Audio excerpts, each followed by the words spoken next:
Muy buenos días a todos los que están conectados a este punto de Face, Luz a las Naciones, el Palomar. Les saludamos a todos, nos sentimos muy bendecidos en este culto que le estamos ofreciendo a nuestro Dios, en agradecimiento y reconocimiento que sin Él nada podemos hacer. Amén. Y vamos a estar leyendo la palabra del Señor en Daniel 5:6, en el profeta Daniel 5:6, que dice así, si usted lo tiene. Amén. Dice: entonces el rey palideció y sus pensamientos lo turbaron, y se debilitaron sus lomos, y sus rodillas daban la una contra la otra. Y tenemos a este rey Belsasar, que fue nieto de Nabucodonosor, el emperador de este imperio de Babilonia tan grande que llegó a remotos países y que dominó por mucho tiempo el mundo conocido. Y Daniel es el que escribe esta profecía. Él estuvo desde joven, más o menos 17 años. Allí fue llevado al palacio porque era del linaje real Daniel. Y aparte era del linaje espiritual, era un profeta. Así que allí él estuvo con su abuelo Nabucodonosor. Y más o menos para aquellos que son conocedores de la Biblia, él interpreta el sueño de Nabucodonosor de la estatua, ¿no? Él no sabía qué es lo que quería decir. Nadie pudo interpretarlo hasta que fue llevado delante de él Daniel, el profeta, y le interpretó que era esta estatua, significaba todos los reinos, hasta aquellos que todavía no han subido. Así que Daniel es aquel que también estuvo cuando a Nabucodonosor, un año antes, le avisa al Señor por medio de un sueño que él tuvo y no sabía qué es lo que quería decir. Entonces fue llevado Daniel otra vez y él le dijo: Señor, sean para tus enemigos esto, pero te tengo que decir la verdad, es para ti, ¿no? Y allí entonces, bueno, le estaba diciendo que de ahí a un año, si él no cambiaba su actitud, iba a tener un desequilibrio mental, iba a perder su mente, iba a tener una patria, que quiere decir que se iba a volver animal, iba a comer como los animales, un estado de locura y de desequilibrio. Un año antes le avisó el Señor, y llegó ese año y él no cambió de actitud, y en ese sueño se le decía que iba a estar 7 años de esa manera. Pero que la raíz de ese árbol, que era él, iba a quedar encadenado a la tierra, para que cuando él reconociera que Dios es el que gobierna entre los hombres y se humillara delante de Dios, Dios lo iba a restablecer. Todo eso como nieto, ¿vio? Cuando uno es chico, escucha lo que pasó en la familia. Y Belsasar supo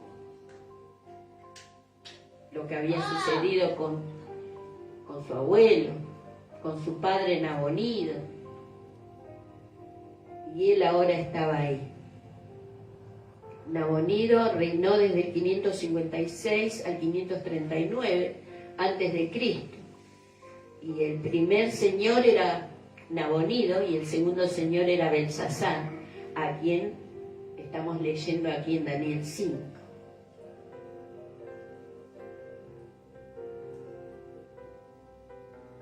Y quiero compartir con ustedes que este varón, que es el que relata ahí, que de pronto se turbaron sus pensamientos, que palideció, que sus rodillas temblaban y pegaban una contra la otra. ¿Qué estado, no? Es como un shock.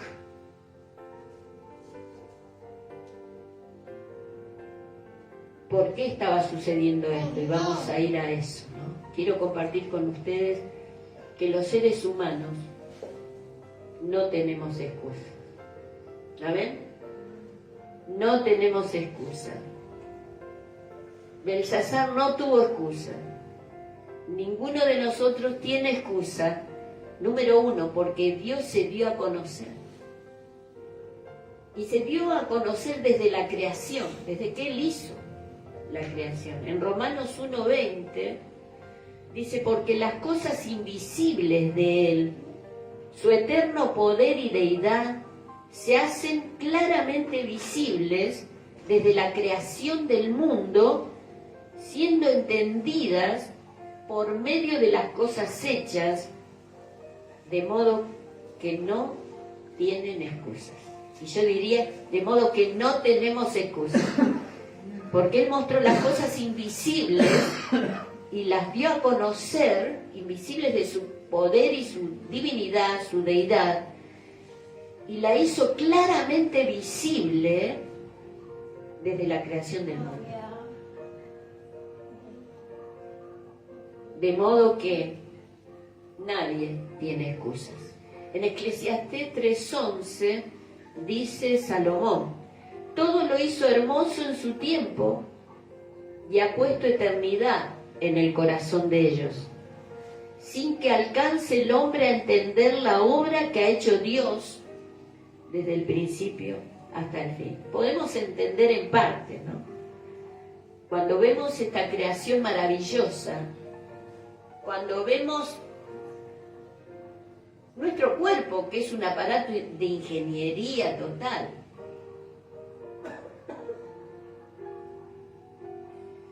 podemos entender que hay un hacedor, alguien que hizo esto, ¿no? No fue algo espontáneo, que de pronto apareció por el Big Bang, no, hay un creador. Por eso en Génesis dice, en el principio Dios. No se pone en tela de juicio que hay un creador que hizo todo lo que vemos.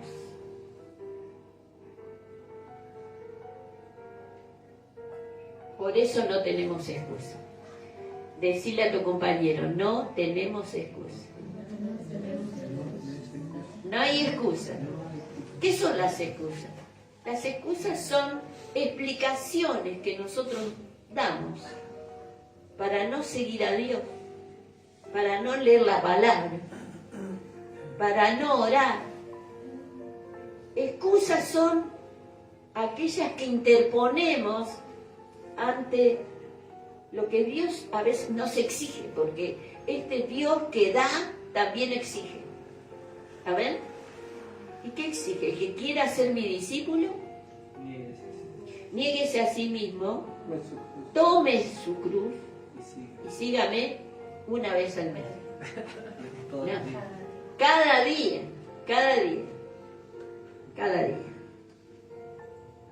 Entonces no tenemos excusas. Y quiero ir a la historia, en segundo lugar, de Belsasar. Belsasar llegó a este instante, de lo cual leímos que le agarró un shock, porque sucedió algo. Él se sintió en un momento de su historia, y muy seguro. Y hoy vemos esto, que hay mucha impunidad, ¿no? Vemos en el caso este de Lot, cuánta impunidad, cuánta mentira, cuánto ocultamiento. Pero saben que lo que no han tenido en cuenta es que delante de Dios nadie se puede ocultar. Amén. Va a ser por un tiempo. Pero cuando Dios quiere sacar a luz, las cosas las saca. Amén. se sintió impune, como también allí en los Juegos Olímpicos. Estas personas de la LGTB que hicieron una parodia burlándose de la cena de Jesucristo, el cuadro de Da Vinci.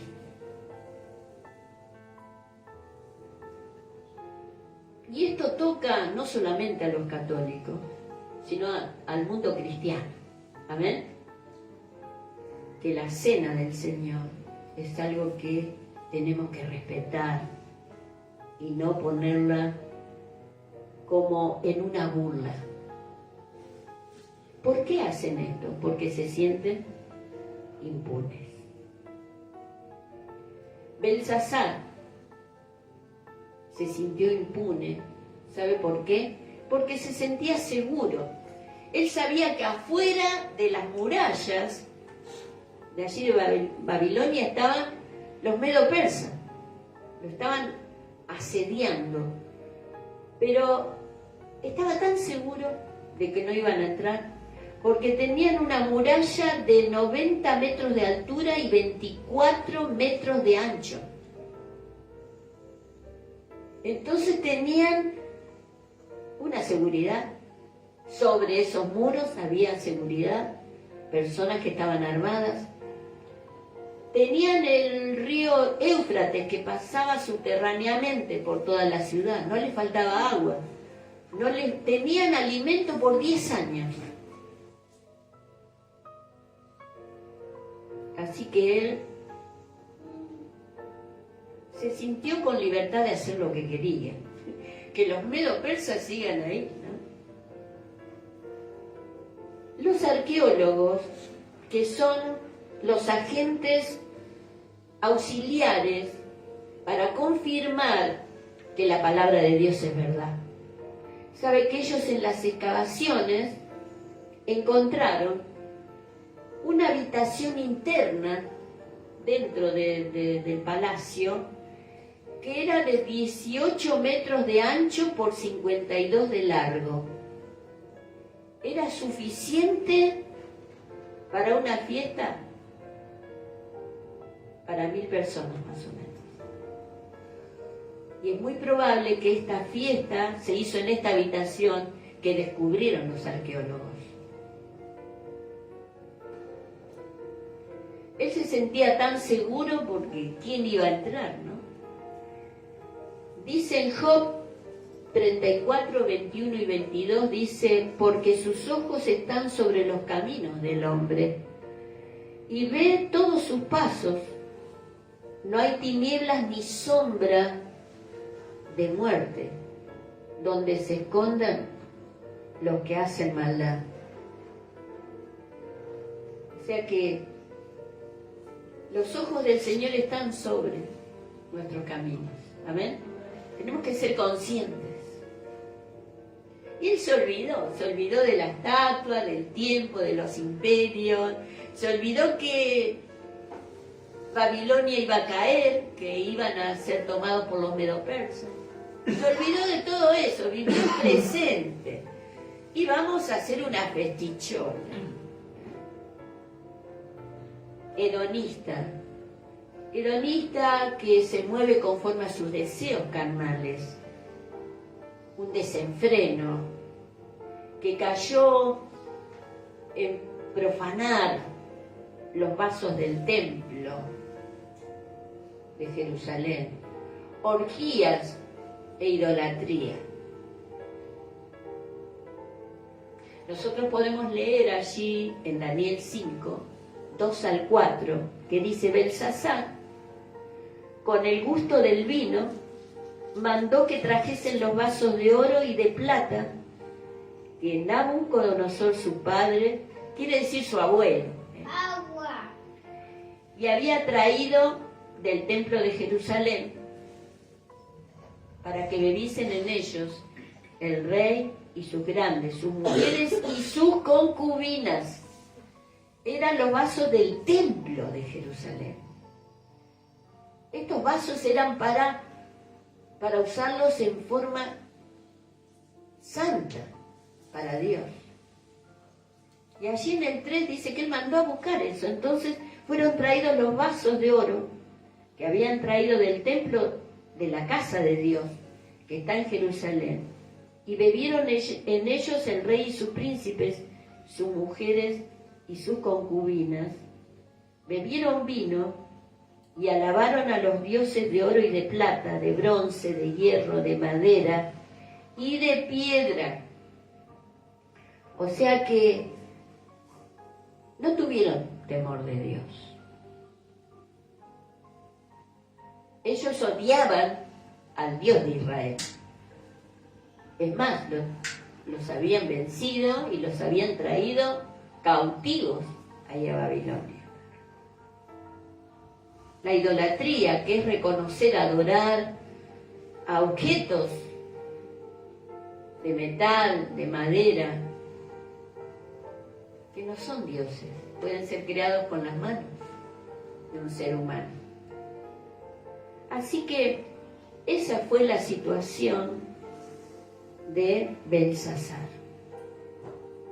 Pero número 3, hay alguien que aparece en escena, porque cuando hay impunidad, no hay temor de Dios en este varón, tenemos que reconocer que no era creyente,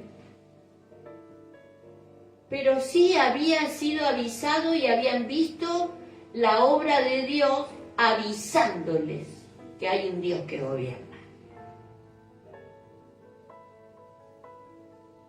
En el 5:5 dice: en aquella misma hora aparecieron los dedos de una mano de hombre que escribía delante del candelero sobre lo encalado de la pared del palacio real, y el rey veía la mano que escribía. Él vio los dedos de la mano de un hombre que estaba escribiendo. Este dedo eran los dedos de Dios, que allí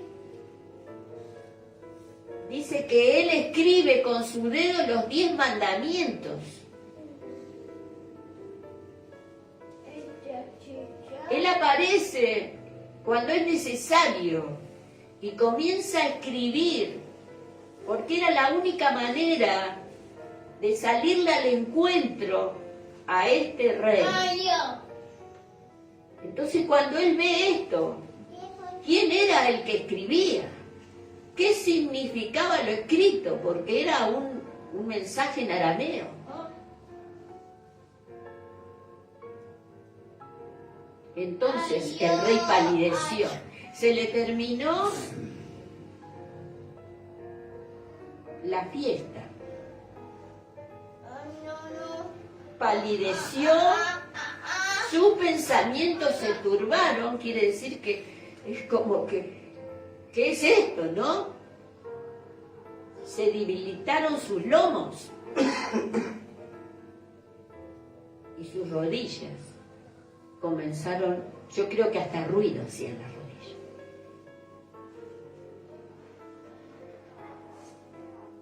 Gritó en el 7, dice: el rey gritó en alta voz que hiciesen venir magos, caldeos y adivinos.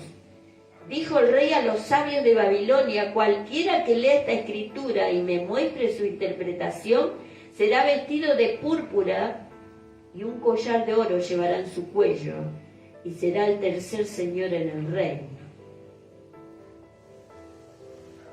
Qué preocupación que le vino de golpe.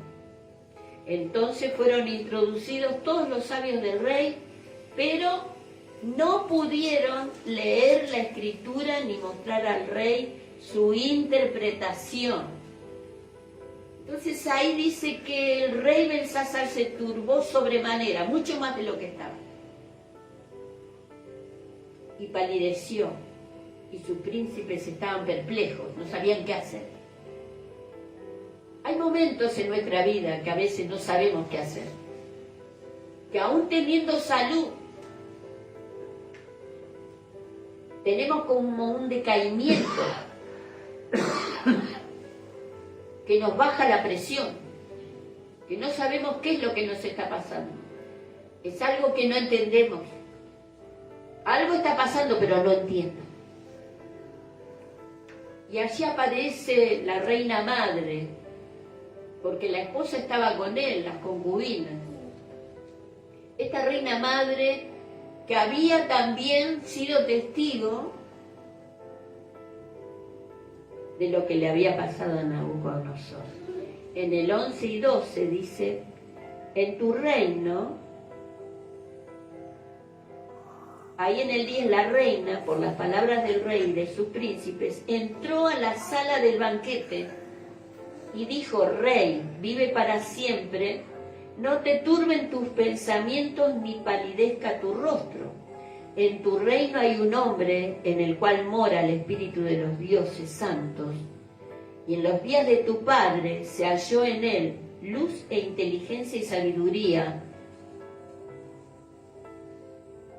como sabiduría de los dioses, al que el rey Nabucodonosor, tu padre, oh rey, constituyó jefe sobre todos los magos, astrólogos, caldeos y adivinos, por cuanto fue hallado en él mayor espíritu y ciencia y entendimiento para interpretar sueños y descifrar enigmas y resolver dudas.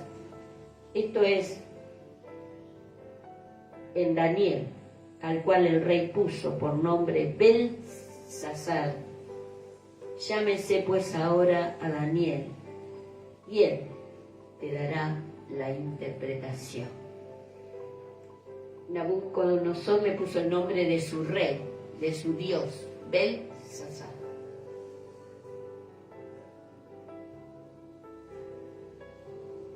Allí entonces es traído Daniel. Tenemos que reconocer que el que sirve a Dios es dotado de poder del Espíritu Santo y es el que le puede dar la sabiduría necesaria a los que le siguen en su camino. ¿Cuántos dicen amén? Amén. Necesitamos la sabiduría para saber qué hacer en diferentes momentos de nuestra vida, cuando es como que estamos en un cruce de caminos y entre la espada y la pared, que no sabemos qué hacer, qué decisión tomar, y allí el Señor es el que puede darnos la sabiduría, el saber qué hacer. Él es el que puede abrir los entendimientos.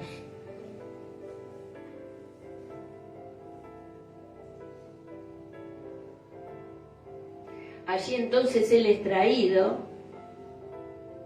en el 16. Yo pues he oído de ti que puedes dar interpretaciones y resolver dificultades, le dice Belsasar. Si ahora puedes leer esta escritura y darme su interpretación, serás vestido de púrpura y un collar de oro llevarás en tu cuello y serás el tercer señor en el reino. El primer tercio lo tenía Nabonido, el segundo tercio lo tenía Belsasar, y el tercer tercio lo iba a tener el que interpretara estas palabras. Allí tenemos entonces que Daniel comienza a interpretarle. No queremos leer todo, pero allí le hace una reseña de lo que le había pasado a su abuelo Nabucodonosor.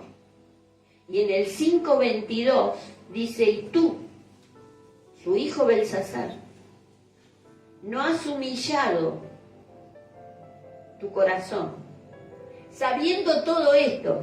¿Qué es lo que sabía? En el 21, y fue echado de entre los hijos de los hombres, su abuelo, y su mente se hizo semejante a la de las bestias, y con los asnos monteses fue su morada, hierba le hicieron comer como a buey, y su cuerpo fue mojado en el rocío del cielo, hasta que reconoció que el Altísimo Dios tiene dominio sobre el reino de los hombres y que pone sobre él al que le place.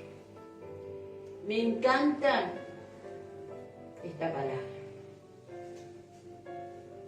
Hubo un lío hasta que reconociera quién es el que gobierna sobre el reino de los hombres. Dios. El cielo gobierna. Aunque veamos tantas injusticias, violencia y tanta maldad que brota de la tierra, pero el cielo gobierna.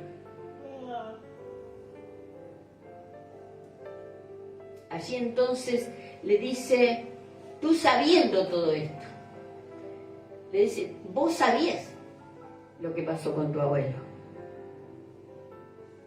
Y con todo esto, dice en el 23, sino que contra el Señor del cielo te has ensoberbecido, tuviste orgullo que nadie te iba a sacar, e hiciste traer delante de ti los vasos de su casa, y tú y tus grandes, las mujeres y tus concubinas, bebisteis vino en ellos. Además de esto diste alabanza a dioses de plata, de oro, de bronce, de madera, que ni ven ni oyen, ni saben, y al Dios en cuyo mano. Mire este versículo, hermanos, no sé si usted lo puede subrayar, esta parte. Y al Dios en cuya mano está tu vida. ¿Dónde está nuestra vida? En las manos de Dios. Y al Dios en cuya mano está tu vida y cuyos son todos tus caminos, nunca honraste. Él sabe dónde vamos. Él sabe lo que hacemos. Capaz que ni nuestra familia sabe. Pero Dios sí conoce nuestro camino. Sabe nuestro levantar y nuestro acostar. Dijo Jesús que aún los cabellos de nuestra cabeza están contados.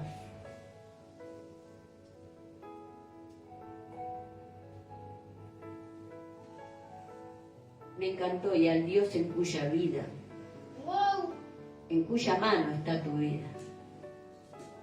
Te quiero decir hoy que, aunque no seas consciente, tu vida está en las manos de Dios. Y eso nos suelta la meditación y la preocupación y la ansiedad y la depresión y la angustia de saber que nuestra vida está en las manos de Dios.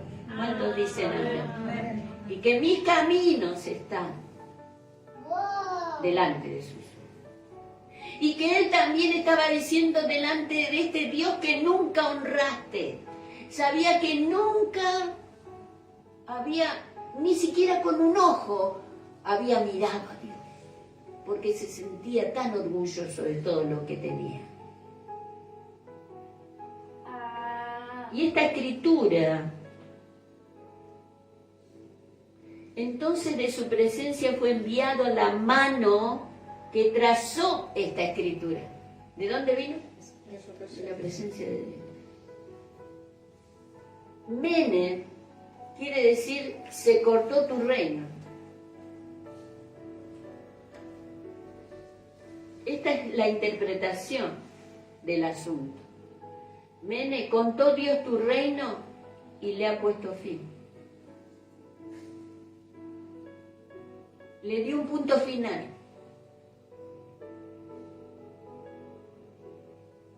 Tekel, pesado has sido en balanza y fuiste hallado falto.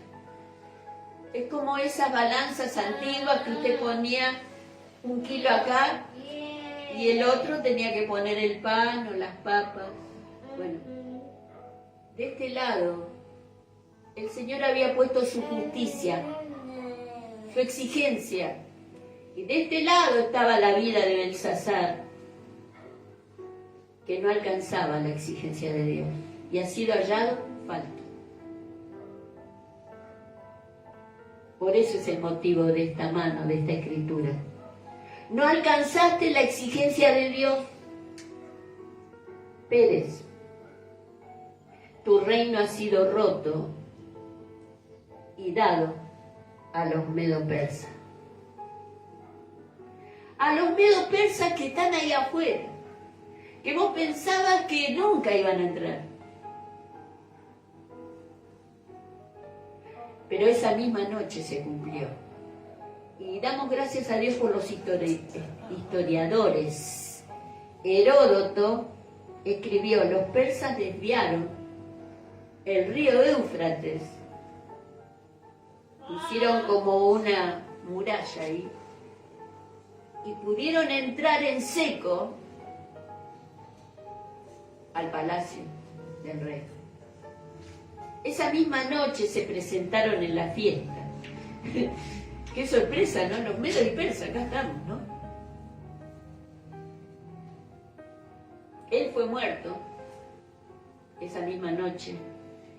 Y Daniel, esa misma noche, aunque no había perseguido ni quería lo que el rey le había ofrecido, fue exaltado. Recibió el vestido de púrpura y su cadena de oro, y fue el gobernador. 1/3 le pertenecía para gobernar a Daniel. Tenemos que aplicar esta palabra y tenemos que saber que cuando rechazamos a Dios, invitamos a su juicio, porque Dios tiene una reacción que a veces es lenta, pero es segura.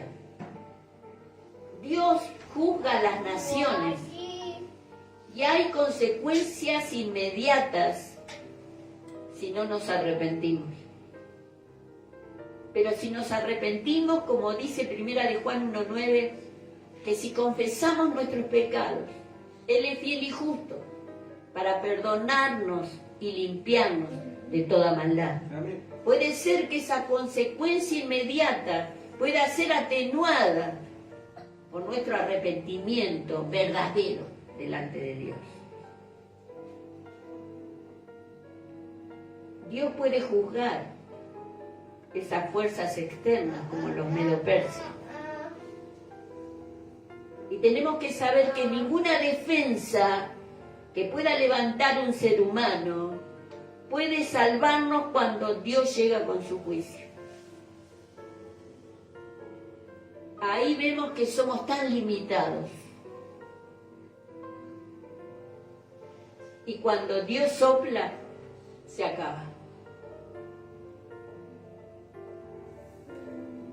Necesitamos gente con sabiduría que pueda discernir debajo de la superficie de los problemas. ¿Qué es lo que está obrando acá?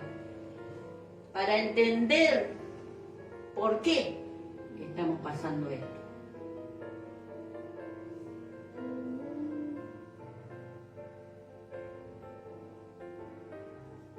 Allí en el tiempo de la Guerra Mundial, el duque de Wellington dijo una vez que podía haber salvado las vidas de millares de hombres si hubiese tenido buenos capellanes o ministros de Dios en su ejército. Porque la angustia de sus mentes reaccionaban sobre sus cuerpos y los mantenía en continua fiebre e infección. Las defensas le bajaban. Por la angustia de la mente, por saber que no podían salir de ahí, que estaban como encerrados. Dios puede ministrar a la mente de los enfermos y su gracia nos puede librar de una mala conciencia y puede quitarnos los temores internos y perturbaciones. Nos puede librar. ¿Por qué a veces tenemos que preguntarnos por qué estoy pasando esto? Y a veces hay una mala conciencia de cosas que hemos hecho, temores, mucho miedo al mañana, mucho miedo al instante que viene,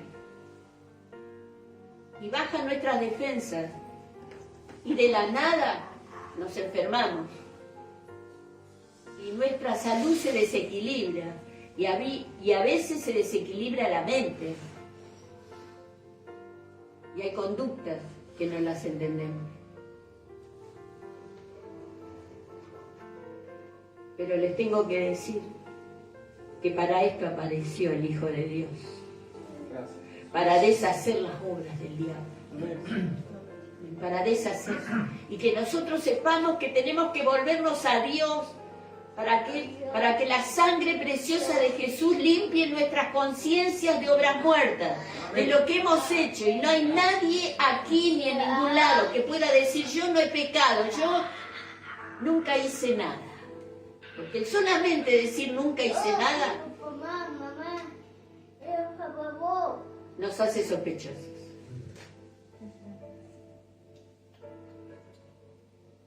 Señor, limpia. Él deshace las obras del diablo, pero también tiene que deshacer las cosas que nosotros dimos lugar en el pasado. A veces nuestras familias, nuestros ancestros han hecho cosas que nosotros ni sabemos. Por eso tenemos que reprender todo pacto generacional, todo espíritu que se transmite de generación en generación, atarlo y echarlo fuera a lugares secos y vacíos. Amén. Porque el Señor tiene poder sobre ellos. Amén. Porque los venció en la cruz del Calvario. Amén. Denle un fuerte aplauso al Señor.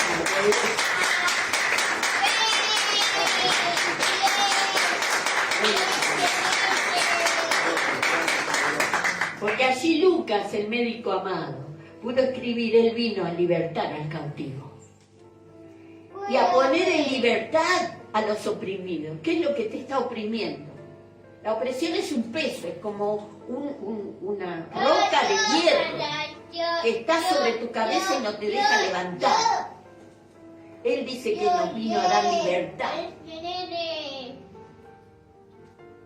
Y vino a ponernos en libertad de toda opresión. De toda opresión de enfermedad.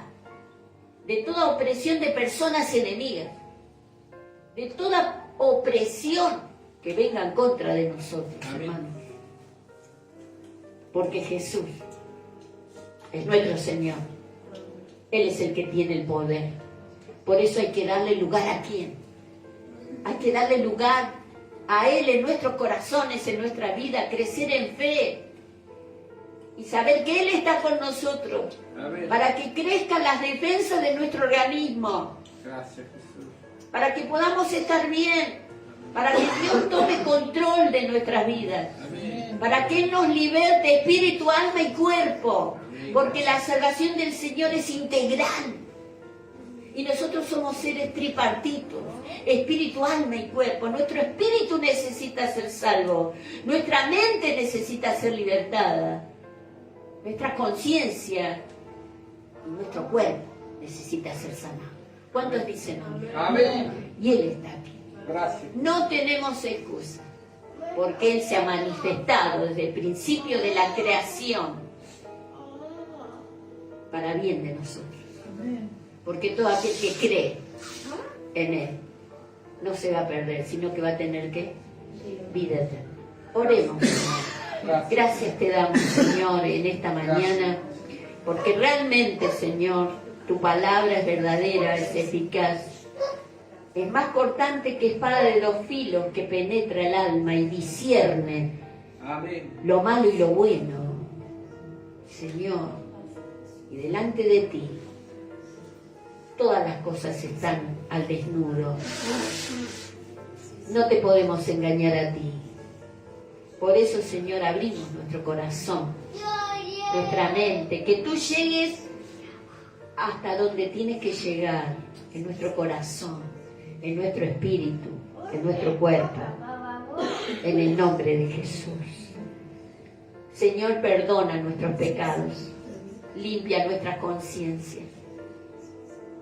A ti nos debemos, Señor, no porque lo merecemos, sino por tu gracia, porque tú eres nuestro Salvador. Gracias, Señor. Ninguno de nosotros podemos tener orgullo, porque todo lo que hemos recibido es de ti, nada es de nosotros. Tú, Señor, nos has dado el perdón de los pecados, la limpieza, la sanidad, el equilibrio mental que necesitamos. Gracias te damos, Señor, en el nombre de Jesús. Amén. Y amén. ¿Hay algunos saludos? Iris Márquez, saludos y bendiciones hermanos, confiando en Dios. Gabriela Díaz, buenos días pastora, hoy con dificultades en el tránsito, pero escuchando la palabra. Saludos a toda la congregación, alabado sea el Señor. Claudia Cabrera envía estrellas de todo. Claudia es de Corrientes. Nati Saurralde, amén y amén, gloria a Dios. Solamente Dios nuestro Señor hace posible lo imposible, gracias Señor. Nati, amén. David Salas, Dios nuestro Creador, tú eres el único Dios verdadero, por siempre, amén. Claudia Cabrera, amén, gloria a Dios. Amén, qué bueno, qué bueno.